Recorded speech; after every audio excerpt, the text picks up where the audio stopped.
qui. Vi sono piaciuti questi involtini di carne al forno? Antonio, hai visto quanti pochi ingredienti abbiamo utilizzato? Ma soprattutto, hai visto quanto sono facili da preparare? In pochi gesti riusciremo a fare un secondo piatto che lascerà a bocca aperta tutta la famiglia, anzi. Ho un'idea, perché non trasformare questi involtini in un buonissimo secondo piatto proprio per il pranzo di Pasqua? Antonio, che ne pensi? Che è una bellissima idea, ma ti dirò di più, Mauro. Visto che dopo la Pasqua viene la Pasquetta, perché non cucinare questi involtini che noi abbiamo cotto al forno sul barbecue? Vi assicuro, ragazzi, che verranno buonissimi e farete una scampagnata coi fiocchi. Antonio, mi dispiace doverlo dire, ma mi hai convinto. Ok, vado subito a preparare il cestino da picnic, quindi metto dentro la tovaglia a quadretti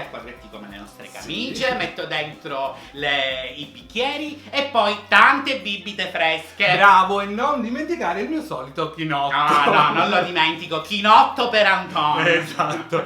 Ok ragazzi, se la ricetta di oggi vi è piaciuta, non dimenticate di metterci tanti pollici in su, di iscrivervi a 55 Wisdom 55 Se ancora non foste iscritti, e di seguirci sui nostri social Instagram e Facebook. Va bene Antonio, spegniamo la telecamera, lasciamo i ragazzi alla scheda ingredienti e facciamo gli auguri di Pasqua. Assolutamente. Buona Ciao, Pasqua! buona Pasqua! Ciao ragazzi, ciao! Ciao!